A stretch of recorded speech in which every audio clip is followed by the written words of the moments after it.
Hi everyone, this is DM Talks, a podcast that aims to promote well-being and assist healing, whether that be physically, mentally or spiritually. Ultimately, we just want to be seen in our entirety, and this podcast hopes to show listeners how multifaceted they are. We're all the centre of our own universe, so why don't we do more to better our own existence? Welcome back everyone! Have you missed me? It's been a week. Yeah, I'm really excited today. We've got a new episode. The sun is shining. I'm going to talk about something that I feel very passionate in and I want to educate people on. And I'm really excited to get into it. But first, let me introduce my guest. I don't know why I just went really silent then. But so I'm joined today by one of my friend's partners. We had a really lovely phone call and I'm super excited to hear their experiences and like just how they got involved with the subject of meditation. But without further ado, welcome Jack, how are you doing? Hey, yeah, I'm fine, thank you. It's a beautiful day, isn't it? Look at that. The sun's shining. The sun's shining so much. Like, I'm really appreciating just being outdoors at the moment. So, like, the fact that I'm literally next to my huge window right now with all the sun next to me, I'm like, yes, give it all to me.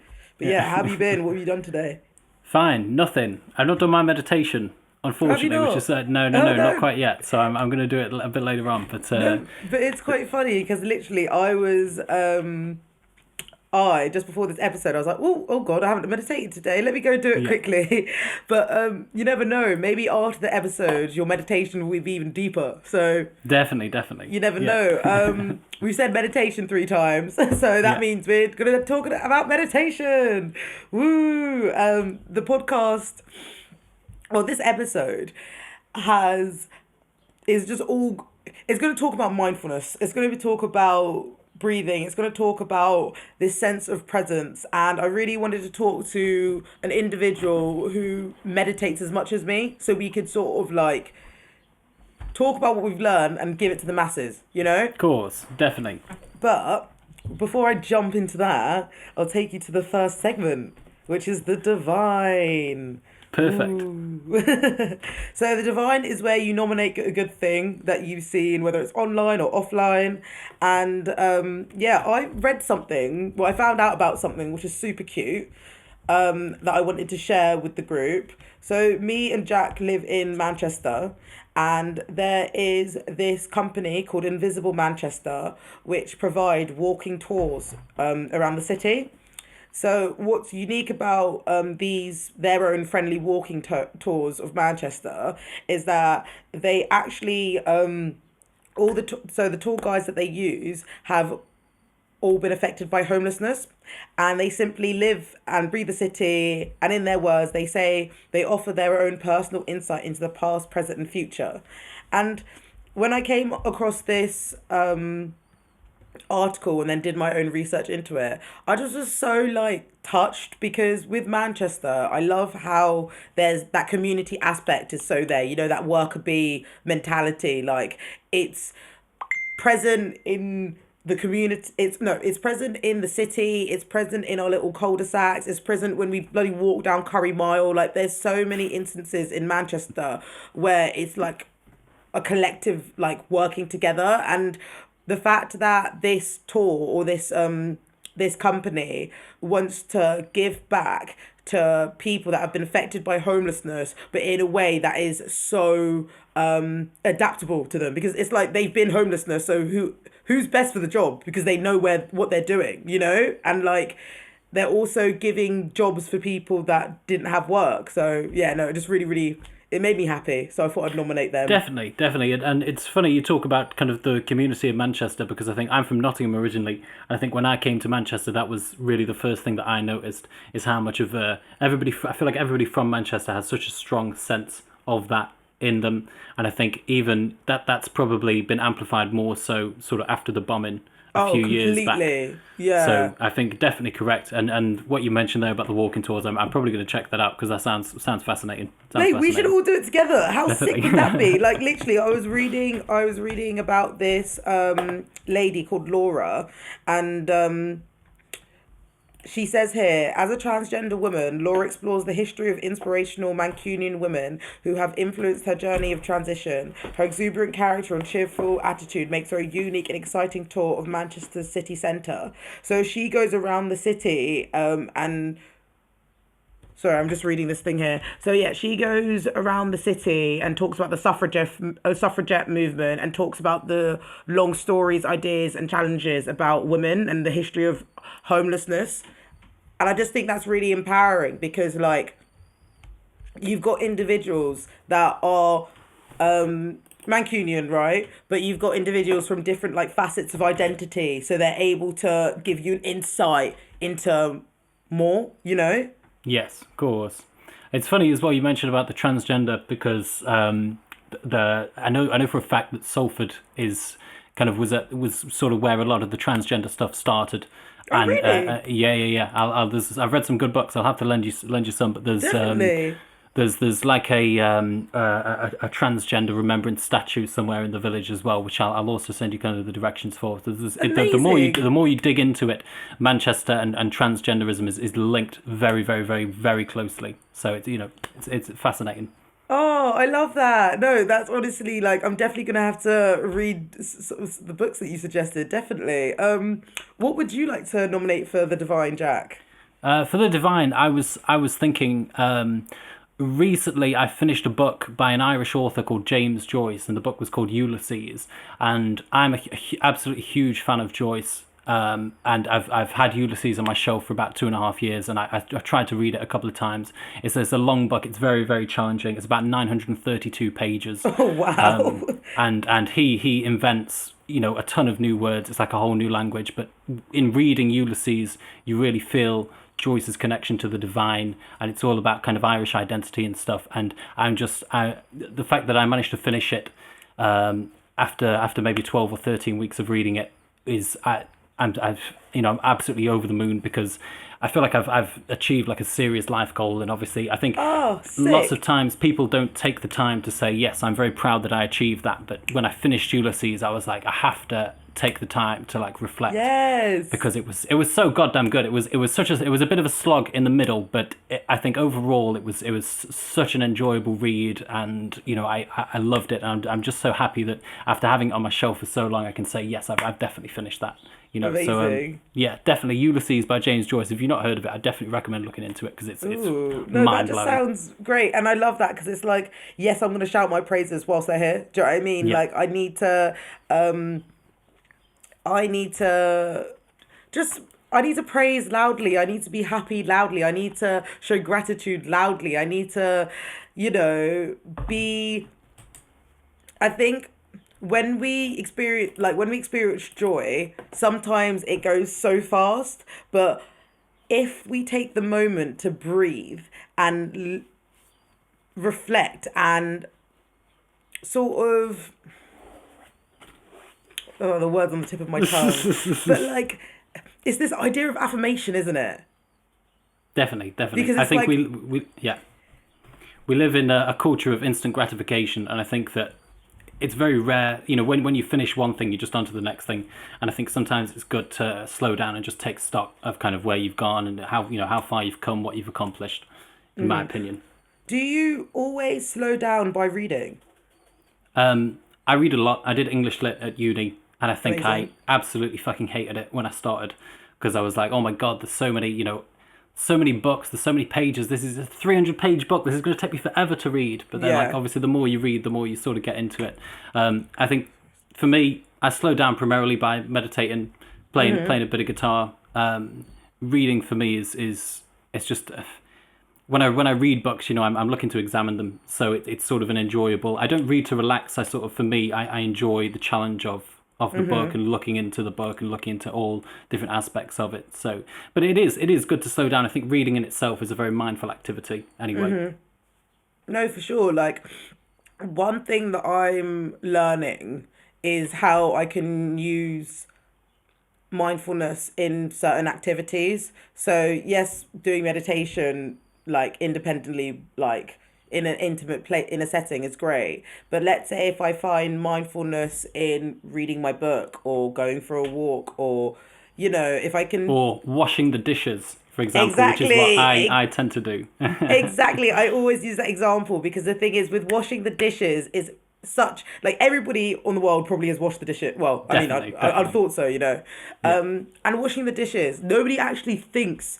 when we're washing the dishes, we're just concerned of getting the food off, getting the stains out, like having our hands in water, like sort of the change in temperature. Like it's very like practical, but also like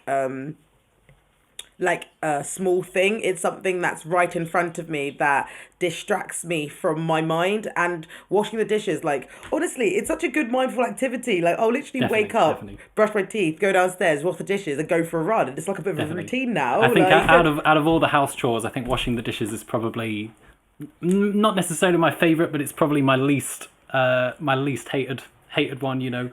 But I I think know. yeah, Well, you're it depends quite what you're right. washing up, isn't it? It's like, am I Definitely, washing up some like dried rice that's in a pot of a pan that's just yeah, like crusting over, and like now I yeah. have to let it to soak. Do you know what I mean? Like, So yeah, I do enjoy it. I think mindfulness is all about. It's not. I think we mentioned this when we had that phone call, but I think it's not necessarily meditation is more than just kind of the time you spend sitting down on the mat. You have to bring that sort of mentality to other aspects of the day, and I think everything everything, washing the dishes, brushing your teeth, even getting dressed. It's all this is all, if you go approach it with sort of the mindfulness aspect of it, I think it really changes things. With washing the dishes, for example, I think that's something a lot of people would do just to get it over with as quick as I can. It's an inconvenience, but I okay, think if you yeah. slow down and you take your time, then you start to enjoy it. Mate, yeah, that's so right. Like, I think there's actually a great opportunity to take it to decoding the messes, and decoding the messes is something that we want to unpack that we may consider mess, which is either online or offline. As this episode is all about meditation, I want to talk about common obstacles that we may approach if you start to meditate. And my first question for you, Jack, is why do you think meditation is so, well, is perceived as so wishy and washy? It's a very interesting question, and I think there's lots of answers to it. In my opinion, I think spirituality is can sort of be frowned upon because for people who aren't involved in it, their idea of it is really the people they see sort of practicing it. And Yeah. if you have somebody who's super not into it at all, and then they see somebody who's there sort of talking about crystals and this, that, the other, they might just like that. Look, dude, that sounds ridiculous. So I'm not getting involved at all. But if you were to give that same person, a copy of the Upanishads or the Bhagavad Gita, and they can slow down and they can read that book and they can get to the core aspects of what the spirituality is about. Spirituality is more than meditation. It's more than healing crystals and this, that, the other. Ultimately, I mean, it's all about kind of getting to the reality of the human experience. So I think if with spirituality, you have to be careful because you don't want to come off as kind of totally delusional, like a lot of kind of people perceive religious people to be. I think as well, maybe with the spirituality, for me anyway, always been more of like an individual journey rather than organized, like Christianity or Islam or Yeah. Judaism or whatever. So I think spirituality generally gets a bad rap because the people who are the loudest are not necessarily saying the best things about it in a way. Uh, Do you know what I mean? yes, I get what you mean. So Oh. I don't know. I'm always careful. I'm no expert, and I'm always a bit hesitant to come on here because I don't. At the end of the day, I don't really know what I'm talking about. But I'm going to try But we my best don't. anyway. None of us do. Definitely, So like that's why definitely. I'm happy that we're all here together because like even with this podcast, like I know there's certain times where I might have said the wrong thing or like I might not have the right word for the right phrase, etc. And even though it might sound I guess discomforting at first because you're second guessing yourself. Wait, oh wait, no, doesn't sound right. But the thing Definitely, is, we definitely. learn as we go on. Like I'm sure at some point at the end of this podcast, I will have to develop like video of clips Yeah. of all the things that I've Yeah. noticed that I've said the wrong thing. Like, oh my God, it was so funny. I think on one episode I said penis instead of Venus. Like, and everyone's brought it up to me. And I just be like, oh, well, you said it wrong, but it's funny, so let's Yeah. go. But before I keep completely digress on the way that I don't say things, I wanted to talk about yeah, what you were saying about this whole sort of perception. Have you ever watched Explained on Netflix? I think I've seen a couple. I think how long are the episodes? They're about 20 minutes, Like 20 aren't they? minutes, yeah, not Yeah, long, yeah. I not think I long. think I've seen a couple, but if there's any you recommend, I'll definitely check them out. Oh, you know, I have to show you some links. So basically, I watched one yesterday. So they did the Explain series, but they did it on the mind. And there's Yeah, this 20-minute episode about mindfulness, and it spoke about there was this bit in the documentary. There's this doctor called John Kabat-Zinn who wrote The Full Catastrophe of Living, and it was this book that encouraged, it was one of the first books of its kind that encouraged mindfulness and sort of deep meditation as relaxation techniques or stress reduction techniques, that was produced in the West. And literally in the book and in an interview they explicitly say how he did not want the book to be flaky and be perceived as wishy-washy. yeah, And when they were asked about this in an interview, they were like, would Americans take to mindfulness practices from the East? And if you think about it like that, and without even looking, without, sorry, I can't speak. So if you look at it like that in relation to the history of the East and the West, and you look at how destructive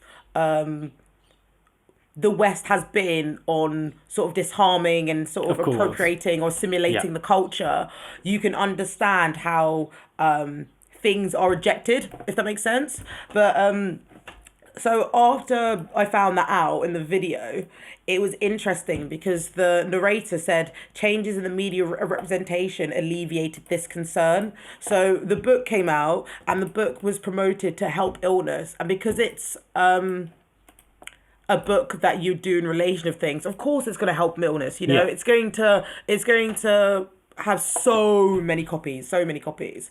But whilst this was happening, there was more media representation of East representation within the media. So, yeah, like, let's say there was a scene that they used in the documentary of Keanu Reeves playing Buddha. yeah, Do you know what I mean? Like, even though that is problematic, like the fact that that scene was even there sort of makes this culture more accessible to the yeah. viewer, and then they won't be as in fear of when it's promoted to them or suggested to them. Because Definitely, like definitely. with meditation, it has so many benefits, like not just for peace of mind but physically, because you're able to recognize that thoughts are temporary.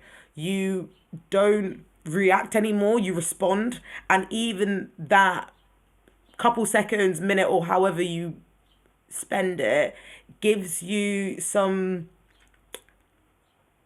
I guess, it gives you clarification, but from self. Like, I think it definitely strengthens the within, no, the like sort of your internal state. Definitely, I totally agree with you. And what you say there about the kind of the gap. So I noticed that the very obviously there's a ton of benefits to meditation that I'm sure we'll get to later. But Yeah. the very first thing I knew, because I used to be quite quick to kind of flare up. Like if anything goes wrong, it's like, oh, this is the end of the world, Yeah. And I think the very first benefit that I noticed with the meditation, this is probably after maybe a week and a half, maybe 2 weeks of doing it consistently every day, something would happen and I wouldn't react because I would just think, I would take stock and I would say that has happened and now this is going to be my result. So I think people are so quick with emotions to react to anything, and normally you'll find that when people react, it's loud, angry, swearing, this, that, the other. But now if something happens, it's just like, oh, okay, I'll just crack on. You just Yeah. these things happen in it, but it's nothing to don't cry over spilled milk. Not at all. Exactly. Like it's like like I'm sure someone has said to you in your life, "Oh, it's not that deep."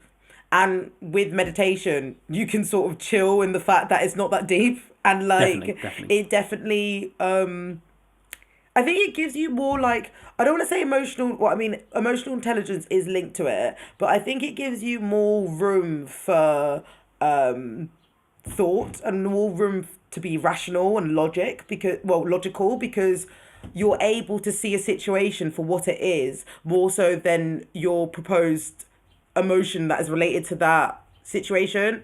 So, example, let's say I'm at my house and I haven't been meditating recently, and then someone throws away, like, well, let's say one of my housemates like threw away like something that I was looking forward to.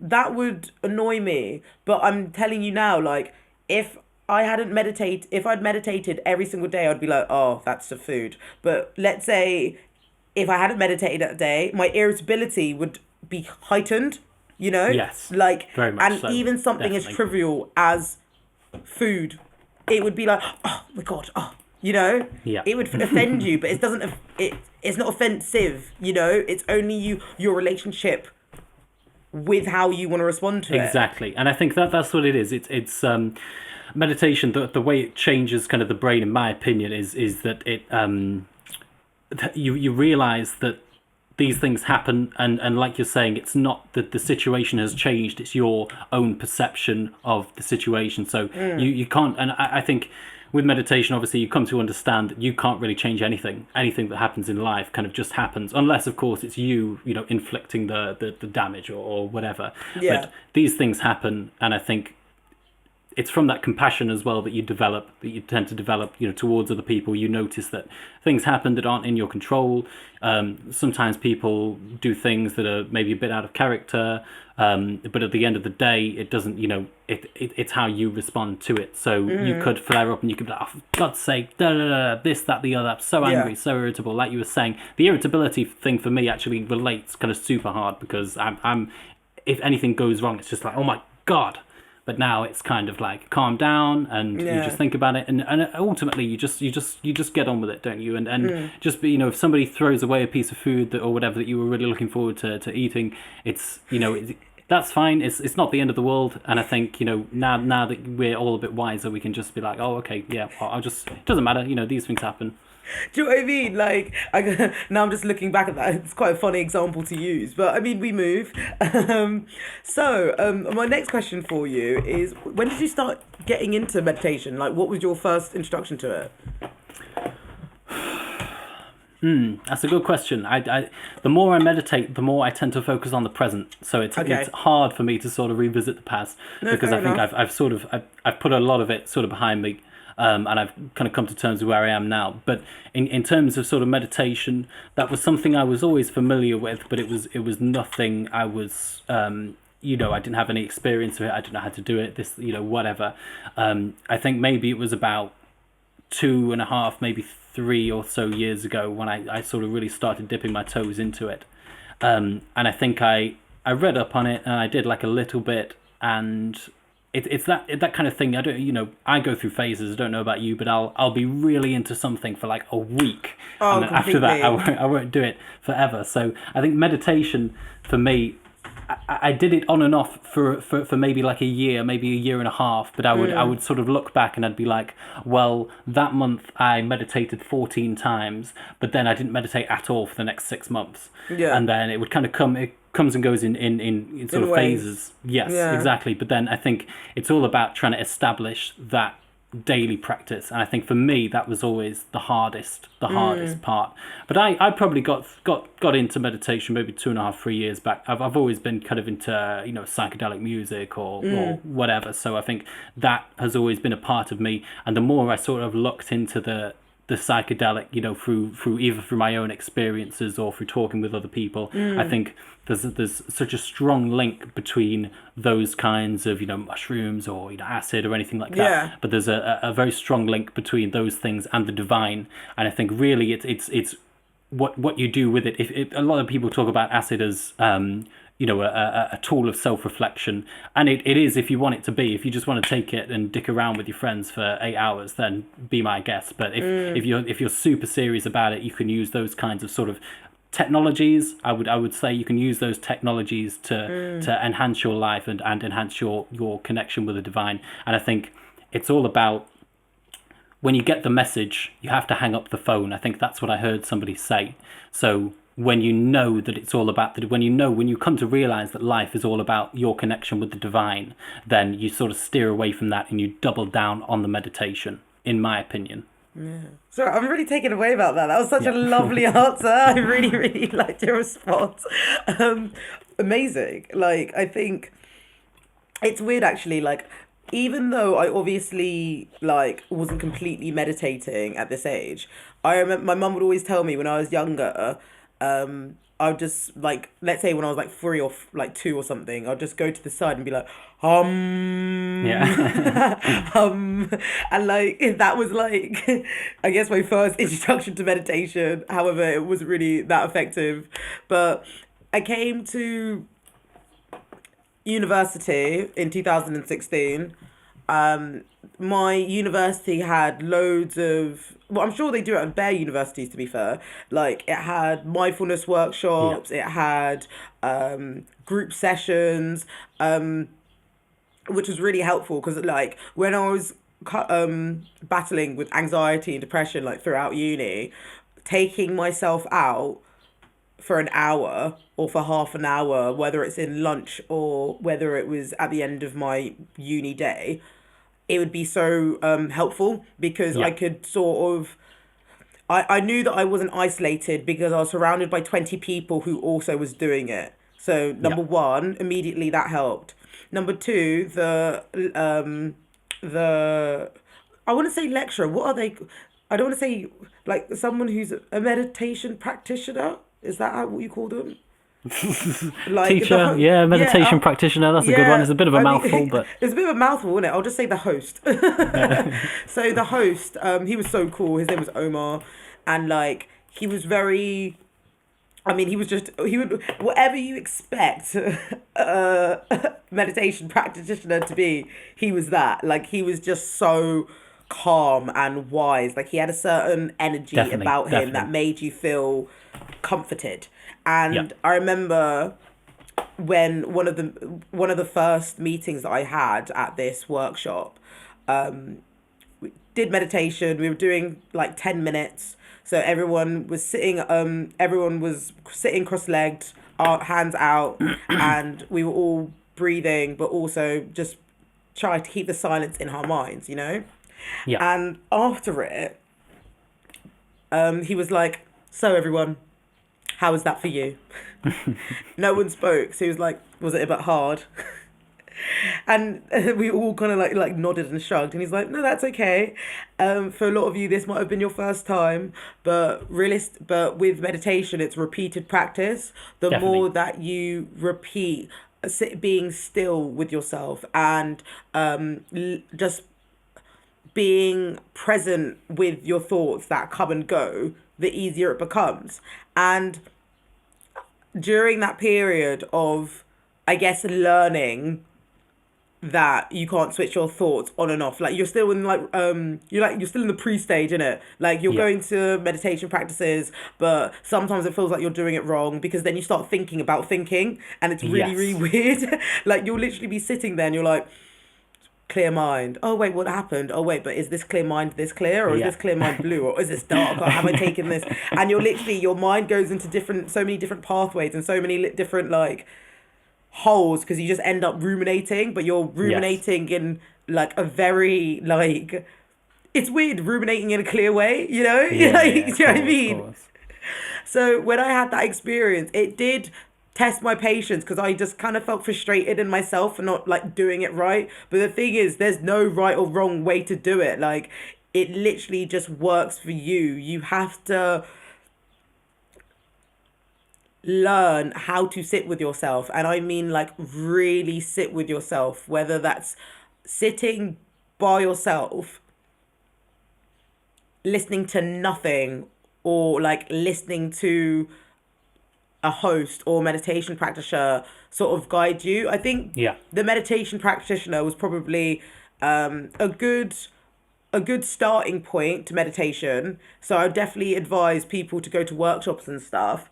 But it's I generally think that sort of patience or the acceptance with myself came in later, because when I was going to the meetings, I was also in a environment where that was stressful. So it was harder to, I guess, pick it up and switch on and switch off. Like I was sort of living my life daily, but now when I look at meditation, I see it as something that affirms me, that's something that refills me, something that sort of like if I'm feeling off balance, I know if I meditate, I'm gonna feel so much better. Yes, definitely. I think meditation is kind of like a reset button in a way, and I think when you meditate for a long time consistently, when you fall off for a few days, because people are flawed, and I'll be I'll hold my hand up easily to say it is extremely hard to get into that habit of doing it consistently. And I think when you do it consistently and then you suddenly you stop doing it consistently, maybe 2-3 days down the line you start getting really irritable, and I think the best part of meditating is being able to know when you need to meditate.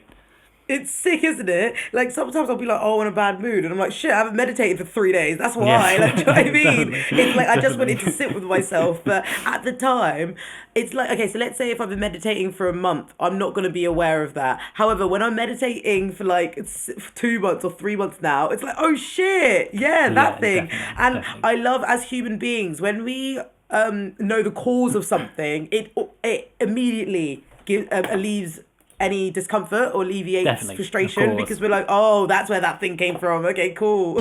Amazing. So, following on in that episode that I watched on Explained, they spoke about this region in the brain called the DMN, and that's the default mode network, right?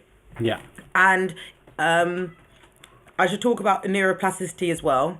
So, neuroplasticity is this idea that the brain or certain regions in the brain can manipulate, enlarge, decrease, dependent on how it is or not being used. So essentially, people with who practice mindfulness, they're going to be able to strengthen the connection to the DMN, because they're going to be practicing sort of, stillness, the breathing techniques, and brain activity in this part, right, talks about how we revisit the past, how we imagine or create a future, but it also is line with how we endlessly ruminate about regrets and fears.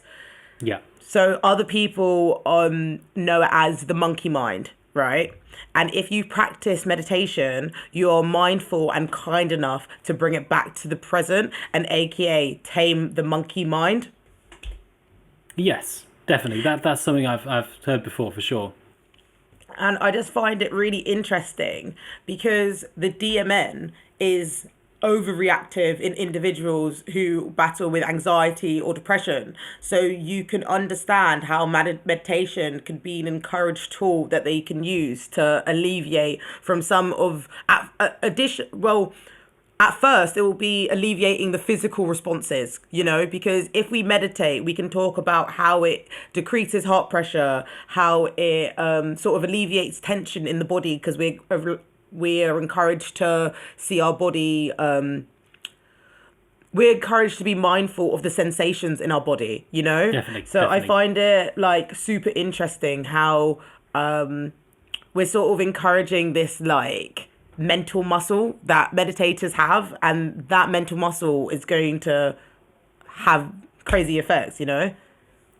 Definitely, of course. What you were saying there, I mean, about kind of living in the past and the future, I think is so goddamn true. And I came to this realization a few weeks back because I've been meditating for a while, but what's How the long point is in it? what was that? Sorry. How long have you been meditating? Sorry. Two and a half, maybe 3 years Yeah. up and down, but then religiously sort of the last year for sure. And I Yeah. think even being in lockdown has been, honestly, it's a fucking blessing for meditation, because Honestly, you've got no excuse, in my opinion, to not do it. yeah, just try. Like I even sent my videos to my mum and she started meditating. I was like, hey, it's Definitely, and I think I came to the realization that there's no point in meditating, half hour every day if when you're not sat down on the mat, your mind's, from 5 years ago, or it's 40 years in the future, or whatever. So well, every time I catch myself thinking about the past or thinking about the future, I just cancel it out and just bring it back to the present, because I think that's a way of meditating when you're not necessarily doing the full lotus or doing the half lotus or whatever. It's nice, and I think it's important to catch yourself to strengthen that muscle, like you were saying. I remember actually on our phone call, you referred it to being like, it's not what you just do on the mat, but what you do off the mat. Yes, And like the definitely. fact that like you say that you've been meditating religiously over the past year compared to the like previous. Yeah. What did that look like to you? Like what changed off the mat that helped the process? Definitely. What that looks like to me is just consistency. And I think, as I was saying, I think the hardest part of meditating, in my experience, I don't know if you found it similar, but is doing it super duper consistently. More than I think if you can do more than sort of 4 times a week, then you're really nailing it. But the best way is to do it every single day. Doesn't need to be like super long. I think I'm pushing myself for half an hour, but sometimes half an hour is a bit difficult. But No, minimum fair. 20 minutes, for Yeah, sure. I do minimum 10 minutes a day. Yeah, And then if let's say if I'm doing 10 minutes in the morning, then it helps me reframe my day. Actually, you know what? Let me say this to all listeners.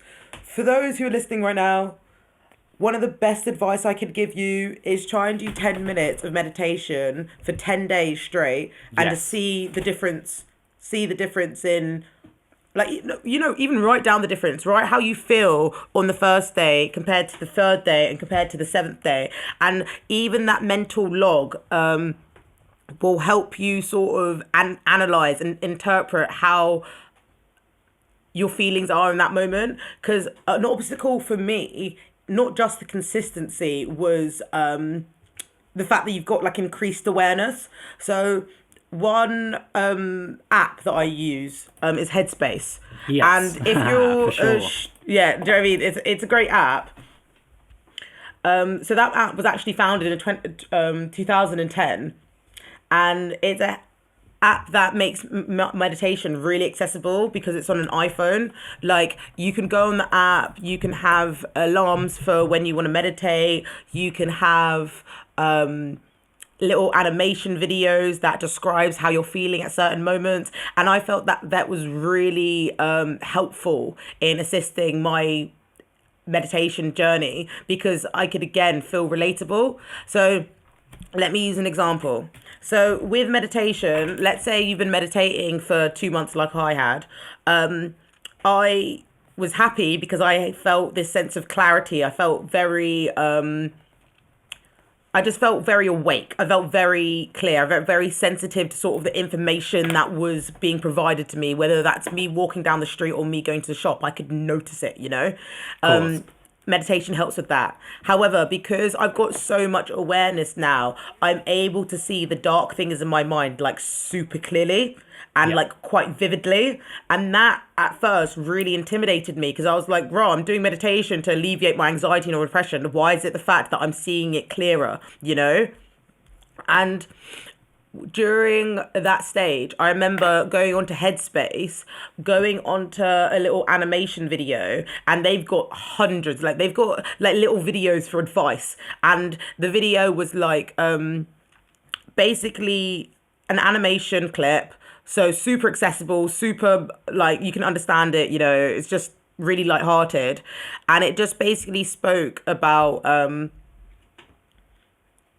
it's not the fact that these darker things in your mind are harsher or they want to hurt you is the fact that you've been practicing meditation and you can just see it clearer. But remember that thoughts are temporary. Like, thoughts come and go. And if you can practice noting, which is a technique that you learn in meditation, it's when a thought comes into your mind and you gently note it away, as if you were tapping it away with a feather, you're able to then reinstill that sense of presence again and come back to your optimum, come back to your baseline, because meditation can sort of take you out of your head. But then that realizing that I'm not alone in that moment. And there's, like, even if I look at apps now, they've got 1 million plus subscribers. So the fact that I felt isolated, then I watched a animation video that explained my isolation because I was having a deep thought. That's also relatable to everybody else who's done meditation, everybody else who's on that app. So I'm able to sort of take advice from there and use it on my day to day, which I think is amazing. Definitely, and I think what you were saying there about I think that's one of the issues. I was going to say problem, but it's not a problem of meditation. It's just something that happens because of it. I think when you meditate, you are faced with the darkness of your own persona and who you are and the terrible things you've done and said in the past, and meditation sort of shines a light onto that. But the way, like you were saying, the way to deal with it is not to run from it or turn away. In fact, I think it's important to turn inwards and acknowledge it. And like you were saying with the noting, like if the feeling comes up or whatever comes up, you just note it. You just all you have to do is acknowledge it, sit on it for a bit if you want to, and then it will go away. But if you just keep bringing it back to the breath, like you were saying, everything is sort of transient and temporary anyway. So I think really, if you do experience those kind of dark periods, that is growth. That is definitely growth. It's necessary, because meditation, you can't just use it to switch off and use meditation as a distraction. Meditation is not it is a safe space for 10 minutes or whatever, but it's not a place where you can go to shut your eyes to who you truly are. And you can't hide meditation. Definitely, exactly, and it will shine a spotlight on it whether you want it to or not. Ultimately, I think if what you were saying there as well, just rewinding a little bit about the 10 minutes and the 10 days, that is absolutely correct, because that is how I got started. So I did the 10 minutes, 10 days, and I think I did, and then I did 10 minutes, 15 days, and then 15 minutes, 15 days, whatever. So if anybody is listening and they are interested in sort of dipping their toes into it, definitely do the 10 minutes, 10 days. I don't think enough can be said for sort of guided meditation as well, listening to somebody sort of guide you through it. If you don't know what to do, I think meditation is more than just sitting down for 10 minutes. There's certain processes you need to go through, and I think guided meditation is definitely the best way forward. Headspace, that Andy guy, what a lifesaver. He sounds like such a cool guy. No, he's such a cool. I want to re-watch his TED Talk, because I was like researching for this episode and stuff, and I just was able to sort of appreciate how meditation is for everyone and anyone. Like, they used examples of individuals who are Buddhist monks. They used examples with individuals who are in prison, and they, like, I remember the host or the meditation practitioner in the prison, if anything, they were like, these prisoners are sitting in a cell all day. They have to sit with their biggest fears, with their worries, with all the intersectional and institutional damage that prison has. They have to sit in it. So it's best for them to be able to do it now, so then when they rehabilitate and when they go outside, they can take that sense of presence. Obviously it's relatable, it's different to everyone. Like, she even said how some people are probably taking that class just because they need like it will look good for them. But then even so, like, this little skill, which you can access anywhere, which is free, which will give you long-term satisfaction and long-term contentment, is like, needs to be shouted about. It needs to be praised about. It's such it's so valuable. It's so valuable as well, especially in the long time. In the long term, definitely. In my opinion, I think there's a few challenges with the meditation. The first one is definitely making it a regular thing. That is, without a doubt, the hardest part. Nobody, in my experience, I've not spoken to anybody who was like, yeah, I started meditating, 365 days ago, and I've not missed a single day, because that shit just does not happen. I think there's also I don't know if you ever get it, but with the restlessness, I found, particularly when I was going from 10 to 15 minutes, and then especially when I was going from 15 to 20 minutes, those last 5 minutes, my God, I just wanted to get up and just sprint or something. Just the restlessness is so difficult to sit with, I think. But I think you need to. I always set a timer, because then I know I'm somebody else is counting for me, and then I can just sort of sit back and enjoy it. Exactly. But what you were saying about the darkness, I think the only way out really is through. You have to, as I say, turn to face it, and you have to accept it, because that's going to be more successful for both yourself and for the practice generally. And show yourself so much kindness whilst you're in those places. I think that's another thing that meditation teaches you. When something happens to us, it inflicts an emotional response, but it also, depending on how you respond to it, it can also increase resistance. Rewind. Yeah. Okay. Okay. So it was found here, right? So Headspace and Calm are both apps that you can use for meditation, and they both have 1 million subscribers. But Headspace is valued at £320 million, and Calm is valued at £1 billion. Right? God. And those numbers alone, right? There's a certain discomfort, not discomfort, unease, let's say. Certain irony. Irony, exactly. Yeah. Because it's like, how am I participating in a practice that is supposed to alleviate physical and psychological stress, right? Yeah, I'm also fueling a money machine that... Sorry, I kind of, when you just go blank after saying something. No, it's true. It's what you're saying. Definitely, it's true. I think meditation as a practice goes back thousands of years, and then suddenly there's companies worth upwards of like 100 million who are sort of profiting off it. It started in early Hinduism, and even what I was talking to you about earlier with the fact that East representation of the East became more visible in the media. Sort of helped the West sort of include or involve these forms. But I even was watching interviews yesterday, and the Dalai Lama was on what show was it? He was on the Larry King. It was a Larry King interview, and the Dalai Lama was literally loved. He was going from places to places. He was having interviews with people on the media and stuff, and when I see that kind of representation of a media practice, because it's someone who's an expert in their field, but they've also come with so much culture and experience that they're sort of educating people in a relatable way, because it's like an interview on TV.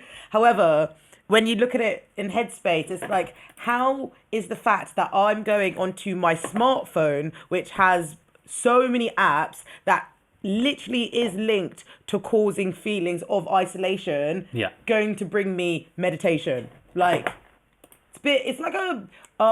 a not double-edged sword, it's like a paradox. It's not bittersweet, but it's very there's something not quite right there, definitely. Exactly. For sure. I think I use an app called Insight. So I think I spent so long with the Headspace, and I've done so many different guided meditations that I sort of know what I'm doing, and I sort of know what to expect. So with the Insight app, it's basically you have a range of different Tibetan bowl sounds, different frequencies and different resonances and stuff. I'm only on the cheapo, the free version, so I get all the different bells. But when I meditate, I set a bell for 20 minutes. If I'm doing half an hour, I'll set a bell for half an hour, but I'll also set a bell for about 15 minutes in as well, just so I know kind of whereabouts I am, because that alone sort of helps deal. It helps having the bell in the middle helps alleviate any restlessness that I sort of encounter. But it's quite right what you were saying. I think using the smartphone technology with the meditation is a bit strange, but it definitely helps. I think even just to have like the guided meditations, if you have like 1,000 guided meditations at the touch of a button in your pocket all the time, surely that's it's going to drive you more to meditate. But I think the thing with the smartphone is, like you were saying, obviously it is a paradox because it's easy to get very distracted, and you can find yourself in a void of infinite, endless scrolling on Facebook when you could have spent that time doing a 10-minute meditation, which is going to benefit you a hell of a lot more, rather than wondering what fucking Sam or Stephen did, last night. Yeah, do you know what I mean? care. Or who Definitely. your old classmate got married to? Like, Yeah. I don't need to know that. Like, Definitely. I think the more I get into meditation, the more I've stepped away from sort of social media, or at least sort of posting on it. Social media is it's funny because when I find myself scrolling through Facebook, and kind of, when you meditate and then you sort of remember that, oh shit, I'm supposed to be meditating. When I scroll when I scroll through Facebook, I'm like, wait, I'm just sat here scrolling through Facebook. What the fuck am I doing? So then I stop and you go back to reset. So it's funny how you carry over that same sort of line of thinking. you're honestly, like, you're so right. The amount of times where, like, for me, I think Instagram is like my social media of choice, let's say. Yeah. And I used to make my algorithms work for me, and I still do. Like, if I go into, how people talk about like the negative effects of social media. When I go into social media, when I go into my account, I'm getting affirmations, Yes, I'm getting of tarot course. readings, I'm getting like more messages from the divine telling me that I'm great, but I'm still using social media. Like, I remember there was this one time where I wanted to stop using Instagram, and then I felt deflated because I wasn't getting those reminders Yeah. of, oh, you're sick, you're great, you've Yeah. got this tarot reading, you've got this. And it's just like, there's a word for it that's on the tip of my tongue, but it's just so like, it's just, sorry, I don't know how to explain it. It's just not quite right, is it? It's just Definitely. like, It's funny because what you were saying about the Instagram, I follow a bunch of those spiritual pages, but Yeah. I think it's funny because spirituality isn't about seeing affirmations on Instagram. Do you know what I mean? It's about like exactly. getting to the grips of like what reality is and what your reality is. And Exactly. I think everybody's spiritual practices would probably be a bit deeper if they took Instagram away totally. Like, it's great to follow those pages, don't get me wrong, there's some terrific art and there's some Yeah. great things that you see, there's some great quotes that you think sort of enlivens your day, and it is fantastic. But I think Instagram is an example of just the temporariness of everything. You could see the best quote ever on Instagram, the best piece of art ever, and you will look at it and go, yeah, that's great, double tap and then just swipe past it, and you'll never think about it again. Well, I guess that's why the saving feature is great, because I do this a lot where I just save stuff and then I'll Yeah. come back to it, and then now it's my inspo for a piece of art that I'm Yes. making, or I'm really into like making my own balms and scrubs and stuff. Instagram is like a good tool for learning about ingredients, but actually Yeah. learning about it in a way that's a bit more insightful. Because if I'm learning from a lady who has an independent business who's been doing this job for 10 years, that experience is going to be much more valuable to me than me watching a YouTube video, you know?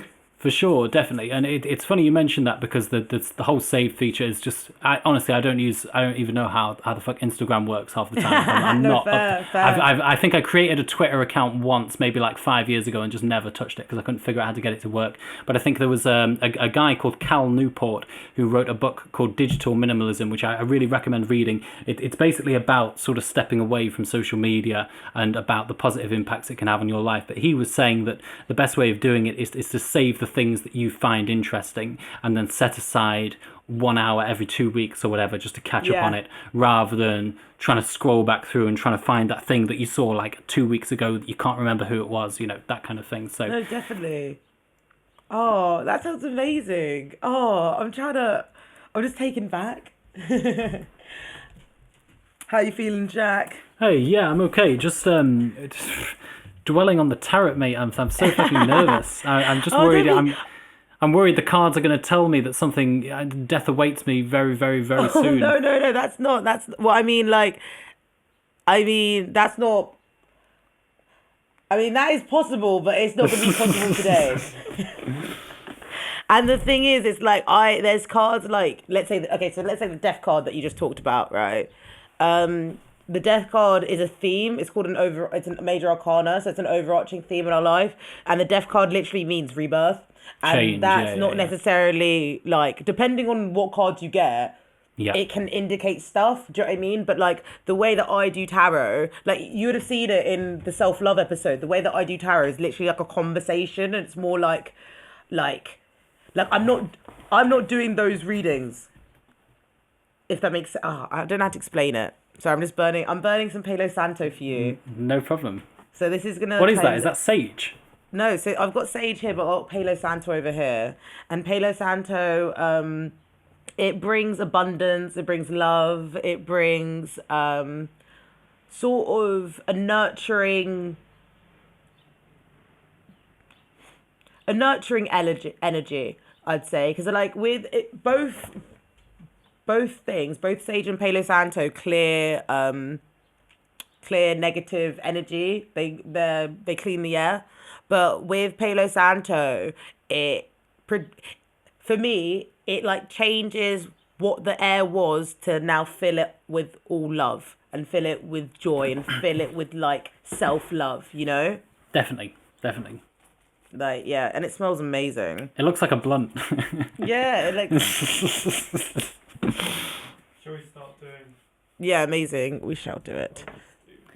So I'm just gonna shuffle the cards, and that means Tarot Talks is No here. problem. I think I have a perception of tarot that's already ingrained in me that's probably super wrong and super immature. So we'll see how we get on. I think the thing is with tarot, like because I mean, I think with tarot we're there's not the history of tarot isn't publicized. You have to go look for it. So there's Yeah. so much stigma and stories attached to it. Like Definitely. there's one rule that was like a thing when you were old, when like back in the day was Yeah. tarot cards can't be given to you. No, tarot cards have to be given to you. You can't buy them yourself. I said that to you on the phone, yeah. Oh yeah, I exactly. You remember, said that to me yeah, on the yeah, phone, yeah. and like it's like yeah, I mean like yeah, that is true. Like that was true for those times, but then also like tarot might have been something that was like considered of high status Yeah. in those times. So what if they were giving those as a form of like continuing the line Yeah. that it travels? You know, so it's different to everyone. But yeah, what's your idea for the question? What are you thinking of? My question would be, how can I use my experience of meditation and my meditation practice to benefit other people? Okay. How can you use your meditation practice to better other people and yourself? Amazing. So as you're talking, two cards like flew out, but they flew out in a really distinct way that I'm just like, I'm like, whoa, I need to listen to you. Like, so yeah, I'm just shuffling some cards.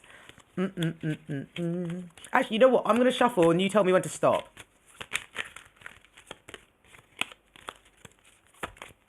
You can stop.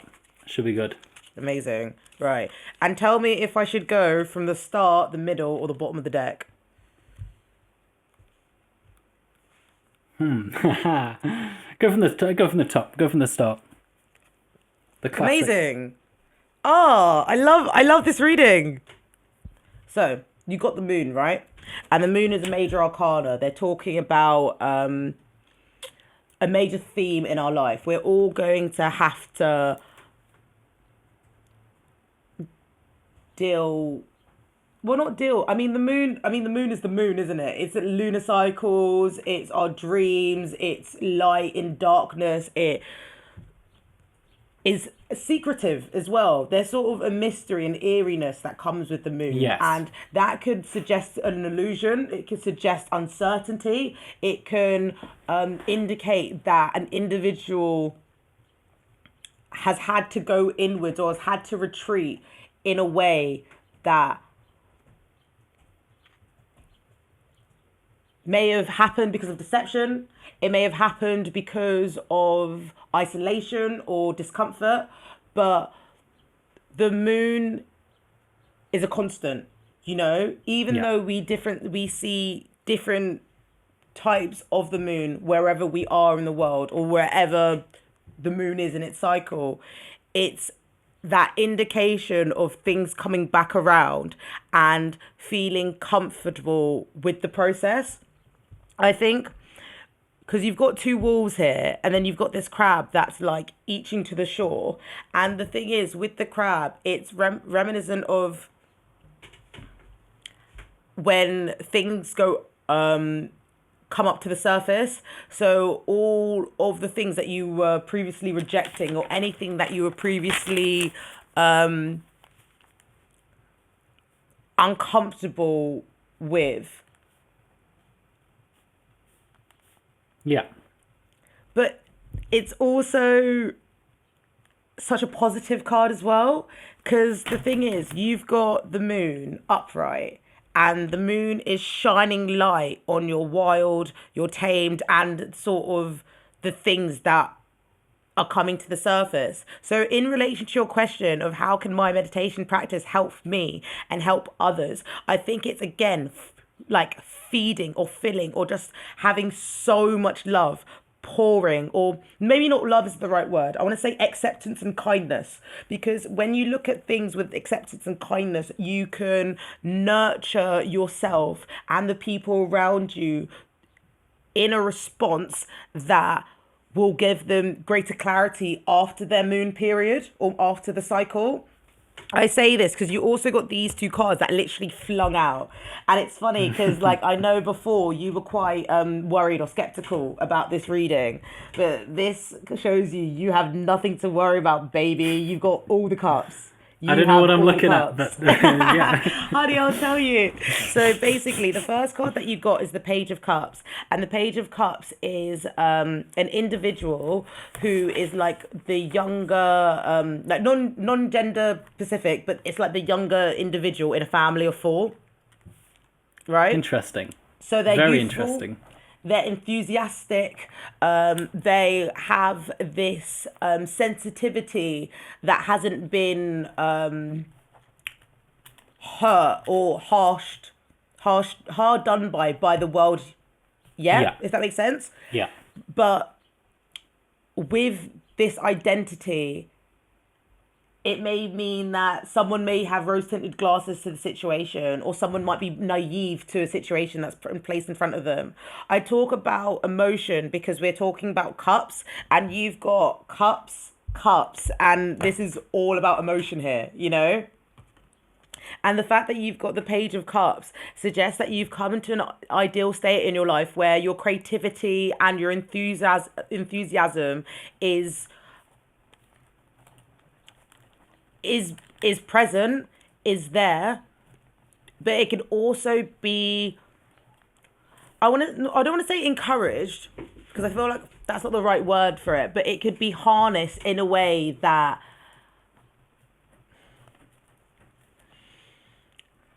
will give you more fulfillment, Yes. because the thing is with, like, you want your cup to runneth over. We all want our cups to run over. We want our cups to be filled with so much abundance that we know that our infinite power, the power of ours is infinite. And Yeah. that's the idea of cups. We want to get emotional intelligence, We want to get the emotional capacity to appreciate and also receive love. The next card that you got was the Nine of Cups. And this individual is so content. They are literally have 9 cups awarded there, sitting there present, happy. They've got an abundance of things that creates them joy. But they're also sitting on a wooden stool. So that even says to me the fact that they are able to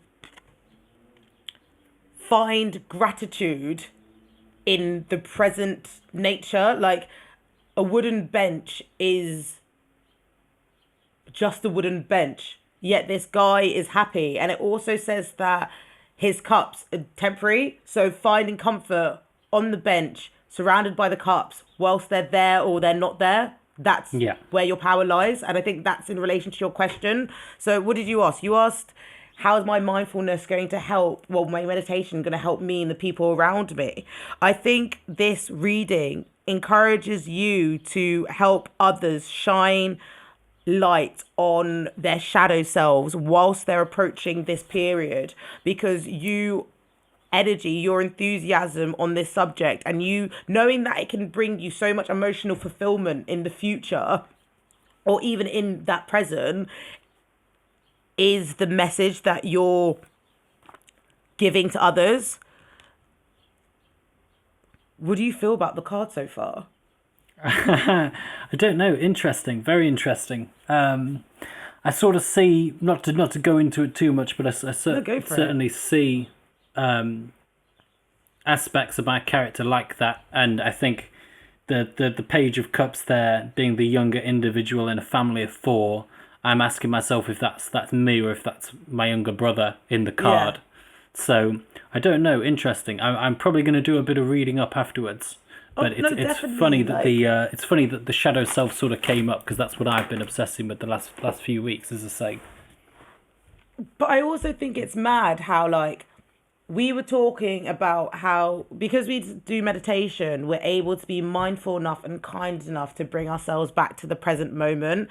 Yeah. And this shows that. It shows the fact that you're not afraid of acknowledging and refocusing on your wild, tame, or dark sides. Yeah. You're illuminating that path for you and for generations to follow.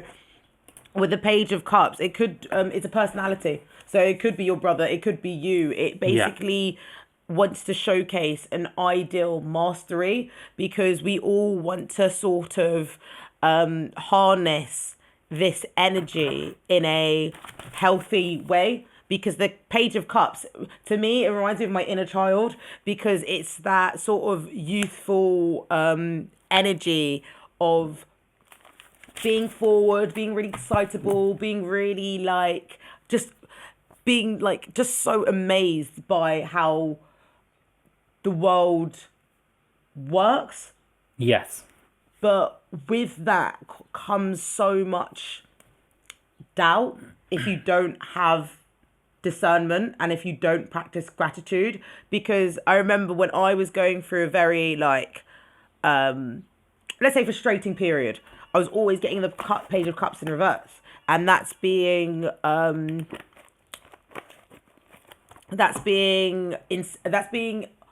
either insensitive or overly sensitive. That's rose tinted glasses. That's being naive. That's like, oh, why aren't you guys looking at my cool new thing? I want to show you all. Yeah. But just because they can't see it the way that you do doesn't take away from your power. Like, it's all from within. But I think the moon is sort of reflective of the journey. I think what you were saying about the childlike nature, I think it's important when you go through life to try and maintain a childlike quality in your approach to it. So I'm not saying that we have to be childlike and pretend like the bad things don't exist, because they certainly do. But I think when you go about your day-to-day life, I think as you get older, you find less fun in the general life experience. You've got rent to pay, you've got this to do, this, that, the other. So I think it's very important, especially for me, to maintain that sort of childlike approach to a lot of things. So I definitely agree with you there. Because that's the thing, like, if we look at the moon as like simply as a word, as intuition, right? Yes. And the Page of Cups looking at is creative opportunities or like intuitive messages, curiosity, and then looking at the Nine of Cups, which is like contentment, like sort of satisfaction. It shows a story of an individual and like the stages of life that they've come through, because it's like through the moon we're able to see and unlock what would usually scare us, right? But with that experience strengthens our intuition. It strengthens our intuitive nudge into what we want and what we don't want, and we're able to sort of develop boundaries in this period. I think in relation to the Page of Cups, it's what you said. It's resparking that intuitive, well, no, that childhood curiosity and using it to find comfort, contentment, satisfaction within self. Because that man's happy whilst he's sitting on a wooden stool, whilst all the cups are behind him. Like he's Yes. still going to be happy if they're present or not. But that's what the Nine of Cups are reflective of, you know? Definitely, and I think that childhood curiosity, that childlike approach to things, I think that's if you've not started meditating, I think really that is definitely the best approach to bring to it. Treat it like a not like a game, but treat it with kind of a lightheartedness, because meditation it can be dark and it can be serious, but most of the time, it's terrific and it's great and I love it. So I think having that sort of approach to it, where you just take it 1 minute at a time and just see what happens. Yeah, and showing gratitude. Like, there's a lot of, like, when I look at this reading, it just shows me how much love there is out there. Yeah. And how, if it's appreciated or shown, recognized, acknowledged, whatever, it can give you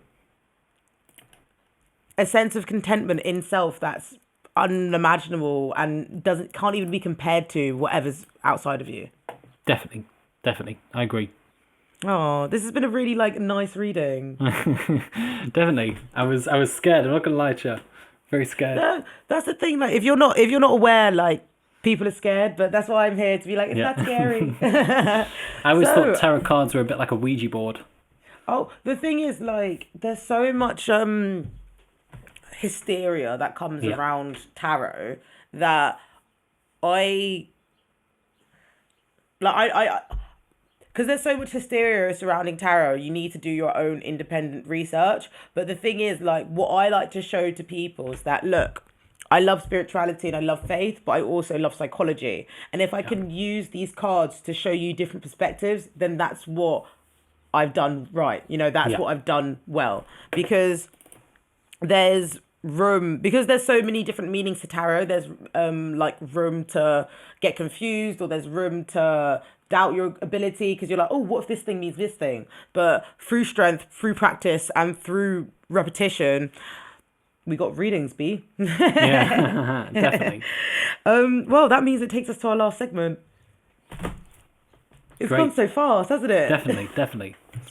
This is the direct message, and this is well, it's just a little message you want to leave listeners with. What is your message, Jack, that you want to leave listeners with? I don't know. There's so much to say. I think if you've not meditated, start doing it, and if you have started doing it, do more for longer, because really that's it. I think I found this quote that I wanted to read you because I thought it was so apt. Yes. And I thought it might be a nice thing to reflect on, because I think about this quite a lot. I first saw this quote maybe like a year and a half ago, and I've seen it crop up a couple of times since then. I think it's often falsely attributed to the Buddha, but it's from sort of that region anyway. But it's said, "What have you gained from meditation?" The answer would be, "It is not what I have gained that is important, but rather what I have lost: greed, hatred, and delusion." Ooh. Definitely. I think powerful. definitely meditation is all about sort of shedding the ego, for me, and I think you have to overcome these things like the restlessness, the laziness, like, oh, I can't be bothered to do meditation today, whatever, the doubt of, I'm not doing it right, or I can't do it. I think as well, people say sometimes if you can't find time to meditate for 10 minutes, you probably need to do it for 20 minutes. So definitely, meditation, I just think is probably the most important thing in my life, and I think if everybody in the world meditated, I think the world would be a very different place. Oh, same. Sorry, I just got distracted because of what you said as well. It kind of just reminded me of the tarot card, because it's like it's taking away ego, it's taking away restlessness, it's taking away frustration, right? You learn that in the moon card. You learn to separate yourself from, not actually, no, not separate yourself, because to say that you're separate suggests that it's wrong and that actually creates resistance. Yes. But to learn to live and accept these facets in our life that cause us form of unease will unlock and sort of refresh the pathway for me to continue, because then Definitely. I know that I can get through anything. Of course. And the longer I meditate for, the more I realize that there are many layers to self-acceptance. It's not just like, I accept myself and that's that. There's many different things that will crop up. And just when you think you're kind of on top of it, something else you'll think about something else and you'll be like, oh, well, shit.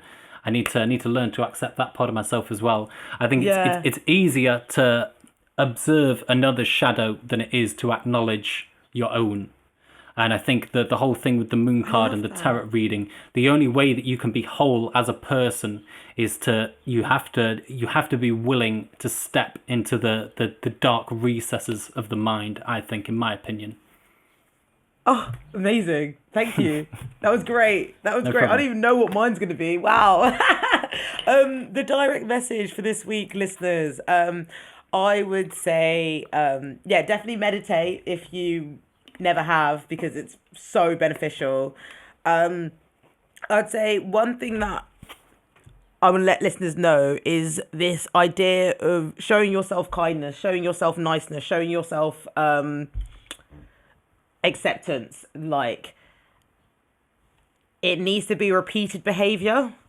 It needs to be something that is genuine, but it also, like, I think if I was told, right, to shower myself with kindness, shower myself with acceptance in stages of my life where I was resisting, it would have made my life a lot easier. And that is it's relatable, and that's, again, a hard pill to swallow, because if you're at the worst of your worst, me telling you, accept yourself, like, you're not going to want to hear it. So, listeners, tell yourselves, tell your family, tell your friends, encourage yourselves to show light, show kindness, and show acceptance in places which usually cause you resistance. That's what I want to leave you guys with. Definitely. One thing I wanted to ask you, Sarah, I don't know about you, but I find, particularly when I was sort of starting to meditate, the more I meditated, the more I looked forward to meditating and the more I enjoyed the practice. Yeah, honestly, I think because you learn about different types of meditation. Like, there's this person that I became familiar with called Deepak Yes. Chopra. Yes. Yeah, and they're amazing. And I was meditating, then found out about this individual, and now I just want to watch their interviews. I want to watch their meditations. I want to read their books. Like, I learned something new about myself through this practice, and I think it's that childhood curiosity, but also, like, with that childhood curiosity, it will inevitably find other things to interest you and to make you more curious for. And that helps with the momentum, that helps with the consistency. Meditation doesn't have to be as intimidating as it's projected to be, you know? So as you meditate more, you find out more interesting ways and more fun ways to learn about meditating. And that's what's going to help you become a meditator. Definitely. Hands down. Oh, amazing. That's actually gone so quick. Oh, thank you so much, Jack. No problem at all. Thank you for having me on here, Sarah. I really appreciate it. I know it's taken us a while to find a date, but I'm glad we managed to do it. Don't worry, it's okay. Like, it's great, and we loved it, and we love you, and meditate to elevate. That's the mood.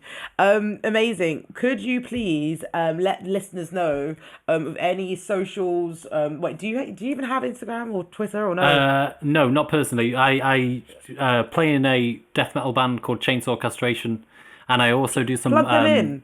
Definitely. We do a clothing company with my partner Georgia called Temple of Literature, and we're looking at doing a podcast soon. So just go on Instagram, type in Temple of Literature, and you can come and buy some nice Lord of the Rings shirts.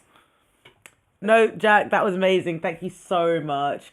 And thank you again, listeners, for sharing, for liking. I'm so happy with how DM Talks is coming about. And yeah, no, I'm super excited. You can follow us on Instagram at dm.talks. And yeah, we'll see you next week for another episode. Thank you so much, everyone. Bye. Bye. Bye.